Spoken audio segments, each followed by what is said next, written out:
नमस्कार, जय हिंद, वंदे मातरम। प्यारे भाइयों बहनों, आपके लिए हिस्ट्री का जो है पहले ही वीडियो श्रृंखला प्रारंभ हो चुका था।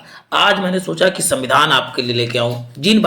जो भाई बहन आर ओ या किसी भी स्टेट पीसीएस की तैयारी कर रहे हैं, उन सब के लिए ये वीडियो बहुत महत्वपूर्ण साबित होने में आपको पूरा दिखा देता हूँ कितना बेहतरीन तरीके से आपके लिए डिजाइन करके लाया हूँ। तो प्यारे साथियों, क्या करें, जिन भाई बहनों ने अभी भी चैनल को सब्सक्राइब नहीं किया, चैनल को सब्सक्राइब करने के साथ साथ बेल आइकन जरूर दबा दें, जिससे आपको नेक्स्ट आने वाला वीडियो मिलता रहे और आप इसका लाभ उठाते रहें। तो चलते हैं, आज की श्रृंखला को प्रारंभ करते हैं। और आपको बता दूं, इसके साथ साथ आपको इसके जो है एमसीक्यू भी मिलने वाले हैं। आप तुरंत पढ़ें, तुरंत इसके बाद आप एमसीक्यू सॉल्व करें प्रीवियस ईयर, तो आपको लगे हाँ कि जो पढ़ा मैंने करेक्ट पढ़ा। तो चलते हैं, आज की इस श्रृंखला प्रारंभ करते हैं। कहा गया ईस्ट इंडिया की स्थापना कब? 1600 ईस्वी में। ये क्वेश्चन तो लगभग सभी लोग जानते हैं हुई। भारत में व्यापार की अनुमति महारानी एलिजाबेथ ने 1600 ईस्वी में अनुमति दी थी। अब बात करते हैं, अब कंपनी के कार्यों को नियंत्रित करने के लिए कुछ अधिनियम आए जो ब्रिटिश सरकार द्वारा बनाए गए थे, निम्न प्रकार है। उनकी चर्चा कर लेते हैं। जैसे देखिए, भारतीय संविधान का विकास इन्हीं अधिनियमों से हुआ था। भारतीय संविधान का विकास किससे हुआ? तो जो ब्रिटिशकालीन अधिनियम आए थे, और आप जानते हैं 1935 के अधिनियम का सबसे अधिक प्रभाव पड़ा था भारतीय संविधान पर। अब एक एक एक्ट को देखते हैं। पहला एक्ट आप पढ़ने जा रहे हैं, रेगुलेटिंग एक्ट 1773। जो इंपॉर्टेंट है उनकी चर्चा की जाएगी। तो देखते हैं प्यारे साथियों, ईस्ट इंडिया कंपनी के कार्यों को नियंत्रित व नियमित करने के लिए ब्रिटिश संसद द्वारा उठाया गया पहला कदम था। कौन सा? आप बताएंगे। Regulating act 1773। वही पता है, बंगाल के गवर्नर को क्या बनाया गया? गवर्नर जनरल बनाया गया। जबकि और कौन थे उस समय? तो आप क्या बताएंगे प्यारे साथियों? वारेन हेस्टिंग बनाए गए। और बंगाल के जो क्या बने? प्रथम गवर्नर बने। कौन? तो आप बताओगे वारेन हेस्टिंग बंगाल के प्रथम गवर्नर बने थे। अभी गवर्नर जनरल इन सब की भी चर्चा कैसे बने, इन सब की चर्चा वीडियो में होगी, तो वीडियो ध्यानपूर्वक वॉच करते रहना है। गवर्नर जनरल के लिए एक कार्यकारी परिषद की स्थापना की गई इसी के अधिनियम के तहत, जिसमें कितने 4 सदस्य नियुक्त किए गए थे। इसमें कोई भी अलग विधान परिषद नहीं थी। याद कर देखिए, इसमें कोई भी अलग विधान परिषद की व्यवस्था नहीं की गई थी। अब बात करते हैं, बंबई व मद्रास गवर्नर जनरल को बंगाल के गवर्नर जनरल के अधीन कर दिया गया। क्या कहा गया? देखिए, बंबई तथा मद्रास के गवर्नरों को किसके? बंगाल के गवर्नर जनरल के अधीन कर दिया गया। अब बात करते हैं फोर्ट विलियम कलकत्ता में 1774 में, 73 के तहत 74 में स्थापना किसकी? कलकत्ता में सर्वोच्च न्यायालय की स्थापना की गई थी। और इसे अपेक्स न्यायालय, यहाँ अपेक्स लिखा है, अपेक्स न्यायालय के रूप में जाना, अपेक्स मतलब उच्चतम न्यायालय के रूप में जाना गया। अब बात करते हैं, नोट, एलिजाबेथ देश के प्रथम न्यायाधीश हुए और 3 अन्य न्यायाधीशों की भी चर्चा भी हो जाएगी। बस बने रहे आप हमारे साथ। प्रथम कौन थे? तो लॉर्ड हॉइट थे।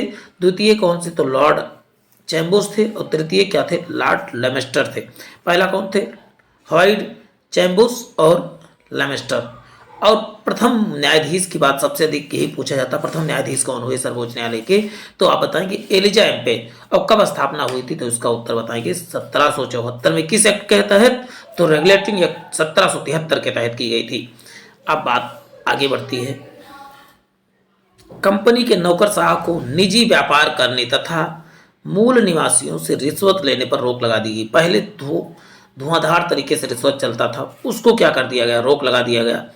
अब राजस्व कार्यों के लिए कोर्ट ऑफ डायरेक्टर की स्थापना की गई। राजस्व के कार्य के लिए कोर्ट ऑफ डायरेक्टर की स्थापना की गई। और कोर्ट ऑफ डायरेक्टर के सदस्यों की संख्या कितनी? आप बताओ। 24 रखी गई। वही ईस्ट इंडिया कंपनी के 20 वर्षों के लिए व्यापारिक अधिकार दिए गए। कितने वर्ष? इसी के तहत 20 वर्ष के क्या दिए गए? व्यापारिक अधिकार दिए गए।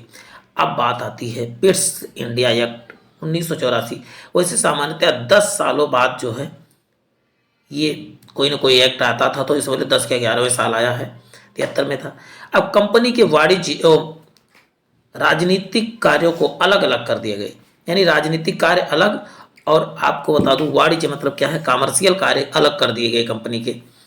किसके तहत, तो आप बताओगे पिट्स इंडिया एक्ट के तहत। पूछा है कंपनी के वाणिज्य और राजनीतिक कर किसके तहत अलग किए गए थे, तो आप उत्तर क्या देंगे, पिट्स इंडिया एक्ट 1784 में। वाणिज्य कार्यों के लिए कोई कोर्ट ऑफ डायरेक्टर को नियुक्त किया, जबकि राजनीतिक कार्यों के लिए बोर्ड ऑफ कंट्रोल का नियुक्त किया है। अब देखिए बोर्ड ऑफ कंट्रोल तथा कोर्ट ऑफ डायरेक्टर दोनों को आपको याद कर लेना, स्क्रीनशॉट लेना। देखिए वाणिज्यिक के लिए कोर्ट ऑफ डायरेक्टर और बोर्ड ऑफ डायरेक्टर के लिए राजनीतिक कार्यों के लिए, जैसे चुनाव वगैरह हुआ, इन सब चीजों के लिए बोर्ड ऑफ डायरेक्टर का नियुक्त किया गया। अब बात करते हैं सदस्यीय परिषद, गवर्नर जनरल की शक्तियां कम कर दी गई। अब जो सदस्यीय परिषद गवर्नर जनरल की शक्तियां क्या कर दी गई, आप बताओगे कम कर दी गई। अब बात करते हैं आगे। अब देखिए भारतीय विषयों के प्रत्यक्ष रूप से ब्रिटिश सरकार के समकक्ष रखा गया ये किस अधिनियम के तहत, तो उत्तर बताएंगे ब्रिटिश इंडिया एक्ट 1784। अब देखिए नेक्स्ट है, भारत में कंपनी के क्षेत्रों को ब्रिटिश आधिपत्य कहा गया। क्या कहा गया, भारत की कंपनी के क्षेत्रों को ब्रिटिश आधिपत्य कहा गया। वही मद्रास और बॉम्बे की गवर्नर परिषदों की स्थापना की गई किसके तहत, तो आप बताओगे 84 के तहत, ब्रिटिश इंडिया एक्ट। आप अभी मैं वीडियो को रिवाइज भी करवाऊंगा, बस बने रहें, आपको एक एक चीज आपको मिलेगा। 2 से 3 बार इस वीडियो में आपको रिवाइज मिलेगा, एक बार एमसीक्यू, एक बार मैं इसको अभी ऑनलाइनर फॉर्म में क्वेश्चन आंसर के फॉर्म में कराऊंगा, तो उसके लिए भी बने रहें आप। ईस्ट इंडिया कंपनी के व्यापारिक अधिकार 20 वर्षों के लिए बढ़ा दिए गए। वही इंडियन सिविल सर्विस यानी आईसीएस 21 अप्रैल 1773 को पहली बार आयोजित की गई। आईसीएस परीक्षा आप बताओगे किसके तहत, चार्टर्ड एक्ट 1793 के तहत क्या हुआ, तो आप बताओगे ईस्ट इंडिया कंपनी को व्यापारिक अधिकार फिर से 20 वर्षों के लिए बढ़ा दिया गया। और इंडियन सिविल सर्विस आईसीएस की परीक्षा पहली बार जो है 1793 में आयोजित कराई गई। तो आईसीएस परीक्षा किस एक्ट के तहत, चार्टर, तो बताओ 1783 के तहत इंडिया में कराई गई। और इसीलिए आपको बता दूं सिविल सर्विस डे 21 अप्रैल को क्या मनाया जाता है, तो बताओ सिविल सर्विस डे मनाया जाता है। अब 1793 और भी कुछ प्रावधान के बारे में जान लेते हैं। 1793 में राजस्व बोर्ड व राजस्व पुलिस की स्थापना की गई। देखिए 1793 राजस्व बोर्ड और राजस्व पुलिस की स्थापना कब की गई, तो अब बताओ 1793 में ही की गई थी। अब चार्टर ये थोड़ा सा टफ है मैं जानता हूं, लेकिन वीडियो को 2 से 3 बार यदि आप देख लेते हैं तो आपको बता दूं ये चीजें परमानेंटली आपको याद हो जाएगी। इसमें एमसीक्यू भी ढेर सारे मिलने वाले हैं, बस आपको ध्यानपूर्वक दिल थाम के बैठना है और चीजों को देखते रहना है। चार्टर अधिनियम या चार्टर एक्ट 1813 की बात होती है। केवल 2 व्यापारिक अधिकारों को छोड़कर ईस्ट इंडिया कंपनी के सारे व्यापारिक अधिकार खत्म कर दिए। केवल 2 अधिकार को, कौन कौन से, तो बताए चाय का व्यापार और चीन के साथ व्यापार, चाय और चीन के व्यापार को छोड़कर, और सभी जो अधिकार इसके क्या कर दिए गए, कंपनी के खत्म कर दिए गए। चाय चीन देखो दोनों में चा लगा हुआ है, तो 2 ही अधिकार किसके पास बचे 1813 के तहत। अब बात करते भारत में कंपनी के व्यापारिक एकाधिकार को समाप्त कर दिया गया 1813 के तहत और संपूर्ण ब्रिटिश के लिए खोल दिया गया। यानी पूरे ब्रिटिश का कोई भी व्यापारी अब जो है भारत में व्यापार कर सकता था। पहले कंपनी पास होता था, लेकिन अब जो है कोई भी व्यापारी भारत में व्यापार कर सकता था। अब आगे बात बढ़ती है और चार्टर अधिनियम 1833 की बात करते हैं। चार्टर अधिनियम में बंगाल के गवर्नर को भारत का गवर्नर जनरल बना दिया गया। किसको, देखिए अब देखिए यहाँ पर इंपॉर्टेंट चीज है, बंगाल का ही गवर्नर जनरल भारत का गवर्नर जनरल कब बना, तो आप बताओगे 1833 के चार्टर अधिनियम के तहत बना था। अब बात करते हैं भारत के प्रथम गवर्नर जनरल कौन बने, तो आप बताओगे विलियम बेंटिक। भारत ने की बैटिंग, तो याद करना है विलियम बेंटिक। तो भारत के पहले गवर्नर जनरल कौन हुए, तो इसका उत्तर आप बताएंगे क्या, लॉर्ड विलियम बेंटिक हुए। इसको आपको पॉइंट भी नोट करके देखना है। और बंगाल के पहले गवर्नर जनरल कौन होते, तो आप क्या बताओगे प्यारे साथियों, वारेन हेस्टिंग हुए। यह केंद्रीकरण की दिशा में एक प्रथम कदम था, कौन सा, तो आप बताओगे जब क्या बनाई गई, भारत के गवर्नर जनरल, पहले गवर्नर जनरल कौन, लॉर्ड हेस्टिंग बनाई गई। बंगाल के गवर्नर भारत के गवर्नर जनरल बनाई गई। ये केंद्रीकरण की शुरुआत कब हुई, तो इसका उत्तर बताएंगे आप 1833 के चार्टर अधिनियम के तहत हुआ था। अब आगे बात बढ़ती है, ये अधिनियम के तहत ईस्ट इंडिया कंपनी की व्यापारिक अधिकार को समाप्त कर दिया गया। अब यह केवल प्रशासनिक संस्था के रूप में कार्य कर रही थी। जितने व्यापार वाले कार्य थे ईस्ट इंडिया कंपनी से छीन ले गए और अब ब्रिटिश के और भी व्यापारी थे वो करेंगे और इनके पास क्या केवल प्रशासनिक संस्था के रूप में कार्य करेगी। केवल अधिकार प्रशासनिक की दे दी गई और व्यापार का हक ईस्ट इंडिया कंपनी से छीन लिया गया। अब बात करते हैं चार्टर अधिनियम 1853 की बात करते हैं। अभी आपने 1833 की बात किया। ईस्ट इंडिया कंपनी केवल प्रशासनिक वजूद ही रह गया, इसलिए बोर्ड ऑफ डायरेक्टर के 6 सदस्य को हटा दिया गया। देखिए बोर्ड ऑफ डायरेक्टर का क्या था, वाणिज्य का कार्य देखते थे यानी व्यापार का कार्य देखते थे। अब इनको व्यापार का कार्य खत्म कर दिया गया तो इसके 6 सदस्यों को भी किसके तहत 1853 के तहत हटा दिया गया। अब बात करते हैं 1853 में पहली बार आईसीएस के लिए लिखित परीक्षा आयोजित की गई। देखिए पहली बार लिखित परीक्षा 1853 में आईसीएस के लिए कराई गई।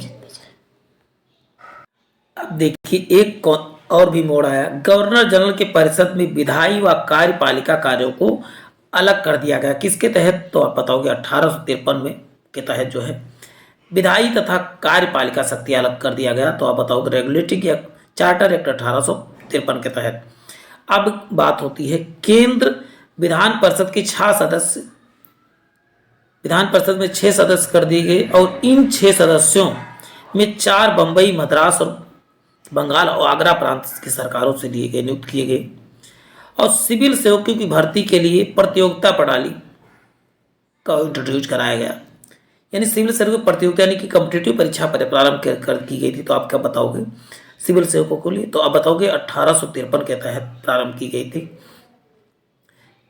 अब बात होती है ताज का शासन, यानी ताज का शासन या कहते हैं कि महारानी का शासन। ब्रिटेन की महारानी का शासन कब से प्रारंभ हुआ, तो 1858 से 1947 तक ताज का शासन इसे कहा जाता। डायरेक्ट कंपनी का शासन ना होकर कंपनी ने खुद किससे छीन लिया, कंपनी से। अब कहा मैं डायरेक्ट शासन करूंगा। ताज भारत के लिए यह अधिनियम ब्रिटिश ताज के द्वारा अच्छे शासन के लिए भेजा गया, जो 1857 की क्रांति के विद्रोह को ध्यान में रखते हुए अधिनियम बनाया गया, जिसे प्रथम स्वतंत्रता संग्राम के सिपाही विद्रोह कहा गया था। ये कब आया था, तो 1857 के जब विद्रोह हुआ था उसी के उपलक्ष्य में जो है ये अधिनियम आया था, 1858 में आया था। तो ताज की सरकार आप कहते हैं क्राउन शासन कब से चला, तो 1858 से 1947 तक चला था, नहीं जब तक आज़ाद नहीं हुआ। अब बात करते हैं भारत शासन अधिनियम 1858 की बात कर लेते हैं इसी बारे में। भारतीय परिषद में एक सदस्य भारतीय सचिव की नियुक्ति की गई, जो ब्रिटिश कैबिनेट की सदस्य होता था। कहते एक सदस्य जो ब्रिटेन से आता था वो ब्रिटिश कैबिनेट का सदस्य होता था, यानी एक प्रकार का आज के युग में कैबिनेट मंत्री कह सकते हैं। गवर्नर जनरल को वायसराय बना दिया गया 1858 के तहत ही। क्या गवर्नर जनरल अब क्या होगा, वायसराय होगा। और ये पहले कौन हुए, तो लॉर्ड कैनिंग क्या हुए, पहले वायसराय बने और अंतिम गवर्नर जनरल भी यही बने। देखो पद समाप्त हुआ उसके बाद उन्हीं को हटा के क्या बना दिया गया, वायसराय बना दिया गया था। अब बात करते हैं बोर्ड ऑफ कंट्रोल व बोर्ड ऑफ डायरेक्टर को समाप्त कर दिया गया। बोर्ड ऑफ कंट्रोल को और बोर्ड ऑफ डायरेक्टर दोनों को समाप्त कर दिया गया। अब बात करते हैं भारत परिषद अधिनियम 1861 की बात कर लेते हैं। 1860 में पहली बार जेम्स विल्सन द्वारा भारतीय बजट पहली बार कब उल्लेख किया गया, तो बताओगे पहली बार कब पेश हुआ, तो जेम्स विल्सन द्वारा जो है बजट को पहली बार 1861 के अधिनियम के तहत पेश किया गया था। इनकम टैक्स की शुरुआत भी इसी अधिनियम के तहत की गई थी। भारत परिषद अधिनियम 1861 के तहत की गई थी। वो इनकम टैक्स के जनक कौन माने जाते हैं, तो लॉर्ड कैनिंग को इनकम टैक्स का जनक किसे। देखिए एक एक चीज़ आपके लिए इंपॉर्टेंट यहाँ पर ये चीज़ है, जेम्स विल्सन, दोनों को आपको याद करके रखना बहुत अच्छे तरीके से। प्रथम बार भारतीयों को प्रतिनिधित्व प्रदान किया गया। वह गवर्नर जनरल की कार्यकारी व विधायी परिषद जैसी संस्थाओं में भारतीयों की नियुक्ति की गई, जिसमें 3 भारतीयों को विधान परिषद से नियुक्त किया गया। देखिए 3 भारतीयों को विधान परिषद में भी नियुक्त किया गया, यानी भारतीयों का प्रतिनिधित्व भी बढ़ाया गया। अब बात करते हैं केंद्र व प्रांतों में विधान परिषद की स्थापना। केंद्रों केंद्र और प्रांतों दोनों जगह क्या विधान परिषद की स्थापना की गई। बम्बई मद्रास प्रांतों में शक्तियां देकर विकेंद्रीकरण, यानी केंद्रीकरण जो सत्ता हुआ करती है उसको केंद्र और राज्य के रूप में बम्बई और मद्रास प्रांतों को शक्तियां देकर क्या है विकेंद्रीकरण कर दिया गया राज्य का, यानी कि अब सेंट्रलाइज वाला सिस्टम थोड़ा सा डाउन किया गया। अब बात करते हैं भारत परिषद अधिनियम 1892 की बात कर लेते हैं। प्रथम बार अप्रत्यक्ष चुनाव से परिचय कराया गया। अप्रत्यक्ष चुनाव, जैसे आज राष्ट्रपति का चुनाव क्या होता है, अप्रत्यक्ष चुनाव होता है। विधान परिषद का आकार बढ़ा दिया गया और वहीं पर 1892 की बात कर रहा हूँ। बात करते हैं विधान परिषद के कार्यों में वृद्धि की गई एवं बजट पर चर्चा। देखिए बजट पर चर्चा कब, बाद से बजट और बाद से बताओ 92। बजट पर चर्चा कब से प्रारंभ किया गया, तो चर्चा करने का अधिकार कार्यपालिका के प्रश्न करने का अधिकार जो है भारतीयों को दिया गया। ये इंपॉर्टेंट कार्य हुए किसमें। अब बात करते हैं भारत परिषद अधिनियम 1909 की बात करें। 1947 जल्दी ही जल्द 1935 पे आने हैं। मुख्य हमारा जो है भारत का संविधान किससे 1935 से ही जो है प्रेरित है। इस अधिनियम को मार्ले मिंटो सुधार अधिनियम के नाम से जाना जाता है। 1909 के अधिनियम को देखिए, वीडियो को 2 बार यदि आप देख लेते 3 बार तो आपको चीज़ें परमानेंटली याद हो जाएंगी।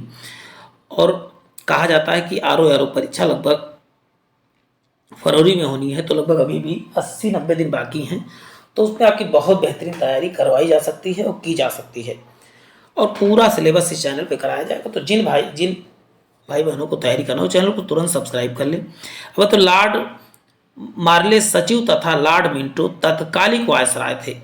देखिए लॉर्ड मार्ले क्या सचिव थे, जबकि लॉर्ड मिंटो क्या तत्कालीन वायसराय थे। विधान परिषद के लिए प्रत्यक्ष चुनाव करवाए गए तथा प्रथम बार प्रतिनिधि लोकतंत्र के परिचित कराया गया। यानी लोकतंत्र के बारे में पहली बार कब, तो आप क्या उत्तर बताएंगे। 1909 में भारत परिषद अधिनियम क्या था, इसी को मार्ले मिंटो सुधार अधिनियम के नाम से जाना गया। देखिए ये चीज़ें आपको याद कर लेना है। किस अधिनियम को मार्ले मिंटो कहा गया, तो 1909 को कहा गया। अभी 1919 यानी हर 10 या 11 वर्ष पे लगभग आता, वैसे सामान्यता लेकिन 10 एक कुछ ना कुछ लेट हो जाता था। अब बात करते हैं केंद्रीय विधान परिषद में सदस्यों की संख्या 16 से बढ़ाकर कितनी 60 कर दी गई। सांप्रदायिक प्रतिनिधित्व प्रणाली की शुरुआत की गई तथा मुसलमानों के लिए पृथक निर्वाचन, मतलब मुसलमान को मुसलमान ही चुनेंगे। पृथक निर्वाचन मंडल मतलब कि एक प्रकार का इनको अलग बांट दिया गया। पृथक निर्वाचन मंडली भी दी गई, निर्वाचन की व्यवस्था की गई। प्रथम बार वायसराय की परिषद में भारतीयों की नियुक्ति की गई। सत्येंद्र प्रसाद सिन्हा को कानून सदस्य नियुक्त किया गया। अब बात होती है भारत सरकार अधिनियम 1919 की। इस अधिनियम को मॉन्टेग्यू चेम्सफोर्ड सुधार कहा जाता है और पहले जो 1909 को मार्ले मिंटो सुधार के नाम से, जबकि इसे मॉन्टेग्यू चेम्सफोर्ड सुधार के नाम से जाना गया। अब बात आगे बढ़ती है और के रूप में जाना जाता है। मॉन्टेग्यू सचिव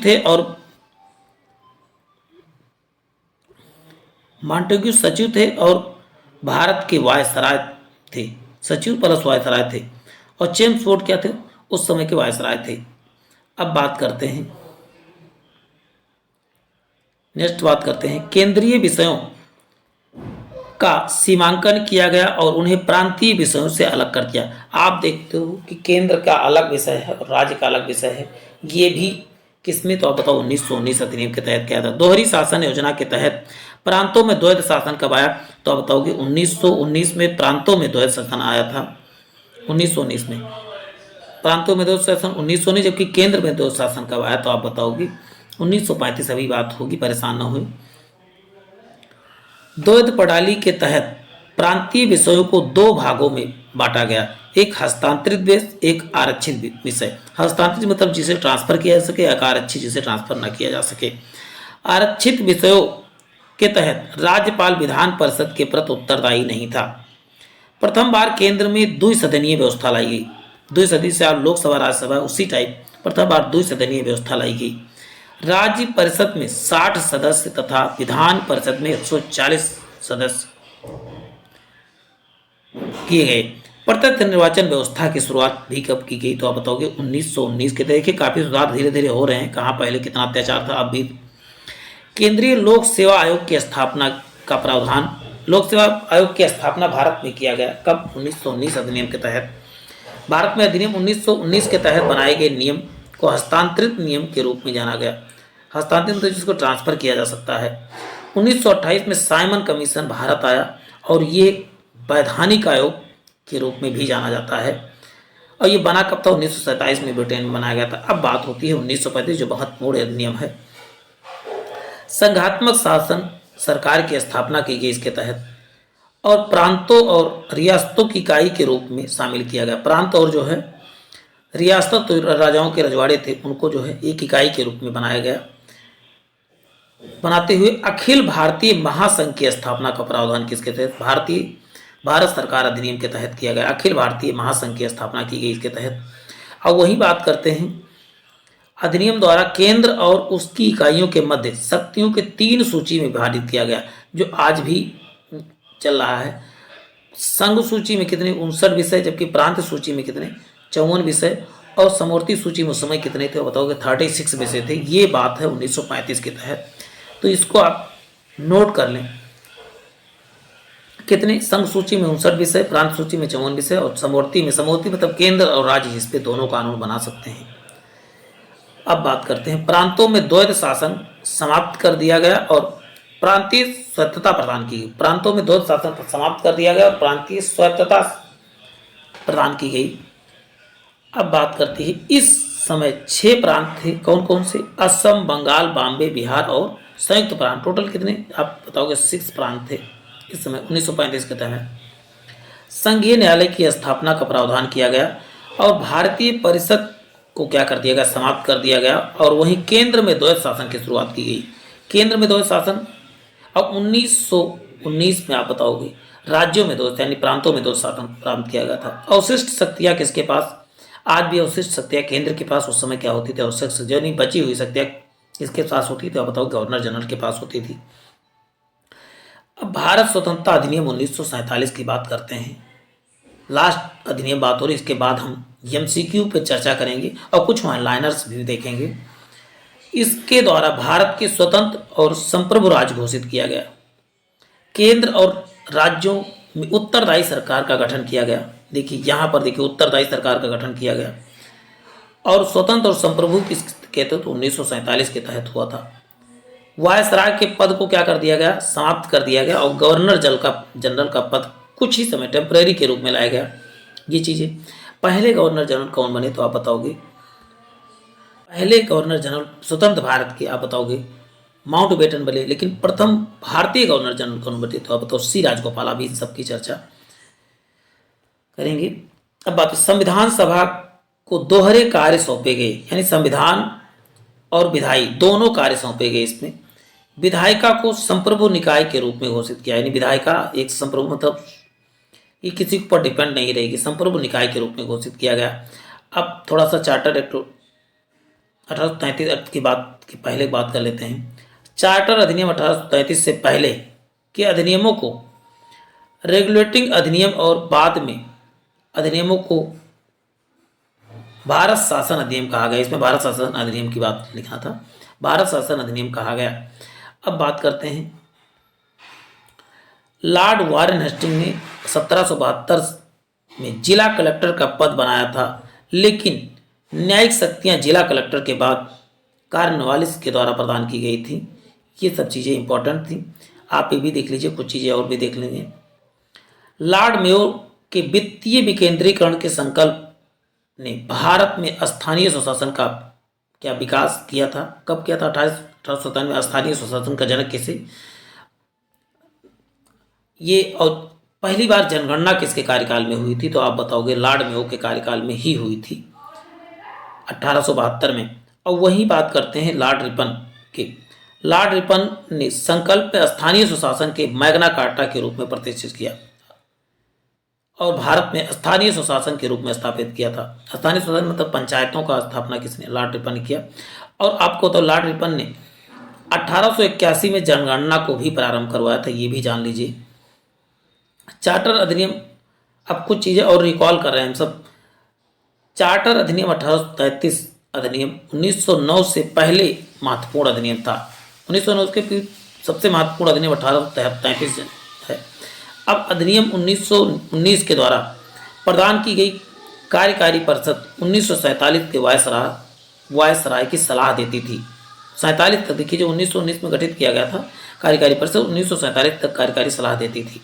मौजूदा कार्यकारी परिषद मंत्रिपरिषद उसी कार्यकारी परिषद का प्रतिरूप है। जो मौजूदा अभी भी जो अपना कार्यकारी परिषद है, उसी कार्यकारी परिषद का एक प्रकार का प्रतिरूप है। अब बात करते हैं विधान परिषद और विधानसभा की आज़ादी के बाद राज्यसभा और लोकसभा के रूप में विकसित हुई। जो विधान परिषद पहले कहता था विधानसभा कहलाता था, वो बाद में क्या राज्यसभा और लोकसभा के रूप में परिवर्तित कर दिया गया। एमसीक्यू इससे संबंधित करने वाले हैं, और कुछ एक्स्ट्रा मिलेंगे, कुछ उसमें से देखिए एसएससी सीजीएल और यूपीपीसीएस पे जितने महत्वपूर्ण सब में शामिल किए जा रहे हैं। निम्नलिखित में से किस अधिनियम के द्वारा भारत के गवर्नर जनरल को अध्यादेश जारी करने की शक्ति प्रदान की गई थी? तो इसका उत्तर आप क्या बताएंगे प्यारे साथियों? पहला था भारतीय परिषद अधिनियम, भारतीय परिषद 1992, भारतीय परिषद अधिनियम 1909 या 33।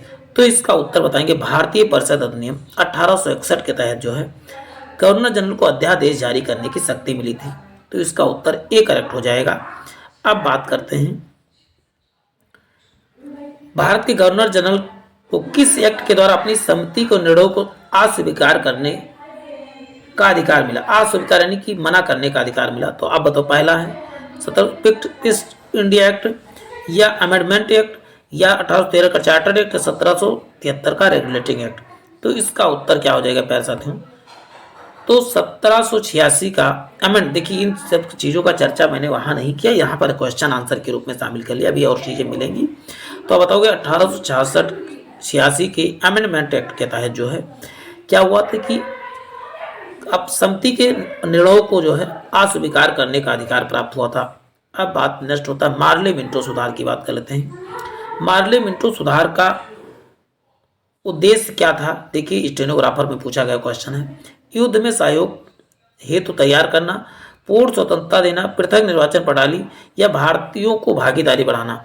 तो इसका उत्तर आपने पढ़ा था पृथक निर्वाचन। मुस्लिमों को पृथक निर्वाचन की किसमें आप बताओगे प्यारे साथियों? तो मार्ले मिंटो सुधार के तहत किया गया था। तो यानी उत्तर क्या हो जाएगा आप बताओगे? सी करेक्ट हो जाएगा। अभी आपने मार्ले मिंटो सुधार कब आया था, इसका उत्तर आपको कमेंट बॉक्स में बताना है। चलते ही नेक्स्ट देखते हैं। तो मैं ही बता देता हूँ 1909 में क्या मार्ले मिंटो, जबकि चेम्सफोर्ड सुधार कब आया था? 1909 में आया था। अब बात है मुसलमानों के लिए अतिरिक्त निर्वाचक मंडल प्रारंभ किसके द्वारा किया गया था, किस अधिनियम के तहत किया गया था? तो 1909 के तहत जो है अतिरिक्त निर्वाचन मंडल की व्यवस्था की गई थी, यानी उत्तर डी करेक्ट हो जाएगा। अब बात करते हैं 1909 में इंडिया काउंसिल एक्ट के में किस बात की व्यवस्था की गई थी? इंडिया काउंसिल एक्ट में किस बात की व्यवस्था की गई थी? तो सांप्रदायिक प्रतिनिधित्व, यानी मुसलमानों को अलग निर्वाचन की व्यवस्था, यानी सांप्रदायिक प्रतिनिधित्व की बात किस में किया गया था? तो आप बताओगे 1909 मार्ले मिंटो सुधार में किया गया था। अब बात आती है मार्ले मिंटो सुधार बिल किस वर्ष आया था? तो इसका उत्तर आप क्या बताओगे? 1909 में आया था। वीडियो रोक के आप जरूर इसमें मनन किया करें कि आपको कितना आ रहा है। 1946 में कैबिनेट मिशन 3 मंत्रियों को गठित किया गया। इनमें से कौन सा सदस्य नहीं था? 3 मंत्री गठित किया गया था 1946 में। कैबिनेट मिशन में कौन सा? तो बताओ एमरी नहीं थे, यानी ऑप्शन क्या हो जाएगा? सी। जबकि 3 एबी अलेक्जेंडर, स्टेफर्ड क्रिप और पैथिक लॉरेंस, ये क्या थे? कैबिनेट मिशन के तीनों सदस्य लॉर्ड एमरी के अलावा। कैबिनेट मिशन योजना के विषय में कौन सा सही है? संविधान निर्माण का अधिकार, प्रांतीय सामूहिकरण, भारतीय सदस्यों का अंतरिम मंत्रिमंडल या पाकिस्तान की स्वीकृति। क्या नहीं था कैबिनेट मिशन का? तो अब पाकिस्तान की स्वीकृति का कहीं पर भी उल्लेख किसमें नहीं था? बताओ कैबिनेट मिशन योजना में। ये तो बाद में जब कोलाहल पैदा कर दिए तब पाकिस्तान की विभाजन की बात की गई है। अब बात करती भारत का संविधान लागू होने तक स्वतंत्रता के पश्चात इसका शासन किसके अंतर्गत चलाया गया था? तो 1935 के तहत भारतीय नेताओं के परामर्श पे बने कानून के तहत, इंग्लैंड के द्वारा, या उपरोक्त में से कोई नहीं। तो इसका उत्तर आप क्या बताओगे प्यारे साथियों? आपको समझ में आ गया होगा, क्योंकि 1935 के तहत भारत का शासन चला जब तक संविधान नहीं बना, और संविधान भी इसी से ज्यादा प्रेरित है 1935 के तहत ही। भारतीयों को वर्ष 1947 में सार्वभौम सत्ता सौंपने की योजना निम्न में से किसके नाम से जानी गई?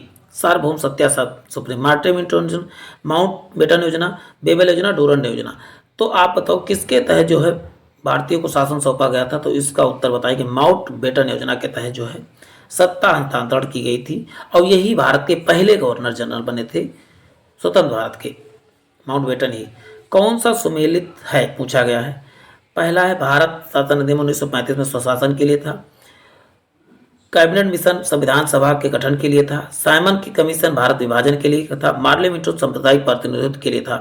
तो इसका उत्तर आपको बता दूं क्या है, मार्ले मिंटो सुधार सांप्रदायिक प्रतिनिधित्व के लिए था। ये चीजें आपको याद करें।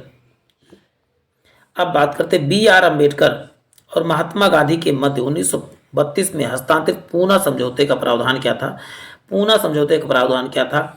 तो आप बताएंगे प्यारे साथियों, निम्न वर्ग के लिए पृथक निर्वाचन क्षेत्र का जो है बात की गई थी, उसी पर समझौता हुआ था। रेगुलेटिंग एक्ट पारित हुआ था। रेगुलेटिंग एक्ट कब पारित हुआ था? तो इसका उत्तर 1773 में पारित हुआ था। पहला एक्ट कौन था? तो रेगुलेटिंग एक्ट 1773 ही था, जिसके तहत सर्वोच्च न्यायालय की स्थापना की गई थी। महारानी विक्टोरिया को भारत का सम्राज्ञी नियुक्त किया गया था। कब किया गया था? तो 1857 की क्रांति के बाद कौन सा आया था? तो 1858 का भारत शासन अधिनियम आया था। इनकी ऑप्शन क्या हो जाएगा? बी करेक्ट हो जाएगा। भारत मोंटेग्यू चेम्सफोर्ड सुधार का प्रावधान का सार क्या है? तो राज्यपाल को वीटो शक्ति, राज्यों को स्वायत्तता, प्रांतों में दोहरा शासन या हिंदू मुस्लिम को अलग अलग निर्वाचन। तो इसका उत्तर हो जाएगा, आपको बता दूं, प्रांतों में दोहरा शासन की व्यवस्था किसमें की गई थी?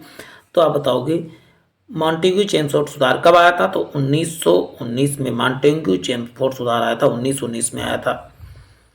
अखिल भारतीय महासंघ स्थापित करने का प्रावधान शामिल है किसमें? 1940 में, 1919 में, 1946 में, 1935 में। तो सबसे लास्ट में आप 1947 के पहले आप कौन से अधिनियम पढ़े थे? 1935 में अखिल भारतीय यानी बनाने अखिल भारतीय महासंघ की स्थापना का प्रावधान किया गया था। निम्न में से किस अधिनियम में केंद्र में द्वैध शासन प्रणाली की स्थापना की गई थी? 1935, 1991, 1909 या 1989 में? तो इसका उत्तर होगा भारत शासन अधिनियम 1935 के तहत जो है केंद्र में द्वैध शासन की व्यवस्था की गई थी। देखो किस अधिनियम में प्रमुख विशेषता प्रांतीय स्वायत्तता की थी? प्रांत में स्वायत्तता की किसकी में थी? तो आप इसका उत्तर बताइए। 1935 में प्रांतीय स्वायत्तता की बात की गई थी। अब बात होती है संघीय प्रणाली का पहला प्रयास भारत सरकार अधिनियम द्वारा किस अधिनियम के द्वारा किया गया था? संघीय प्रणाली की व्यवस्था की शुरुआत 1935 में संघीय प्रणाली व्यवस्था की शुरुआत की गई थी। भारत में सचिव के पद किसके द्वारा निर्मित किए गए थे? सचिव का पद किसके द्वारा? 1861 के तहत, चेम्सफोर्ड सुधार के तहत या मार्ले मिंटो या 1818 भारत शासन अधिनियम 1858? तो इसका उत्तर बताएंगे भारत सरकार अधिनियम 1858 के तहत सचिव पद का जो है निर्माण किया गया। सचिव क्या है? ब्रिटेन के कैबिनेट का ही व्यक्ति होता था। तो प्यारे साथियों आज के लिए इतना ही, फिर मिलते हैं एक नए सेशन में। और आपको बता दूं सभी सब्जेक्ट वाइज एक चैप्टर और 1 शॉर्ट वीडियो अपलोड किए जाएंगे। तो जिन भाई बहनों को कॉम्पिटिटिव तैयारी करना है और जो इस वीडियो को लाते हो उसको चैनल को सब्सक्राइब जरूर कर लें और सब्सक्राइब करने के साथ साथ बेल आइकन जरूर दबा लें, जिससे आपको आने वाली नोटिफिकेशन मिलते रहे और आप इसका लाभ उठा सकें।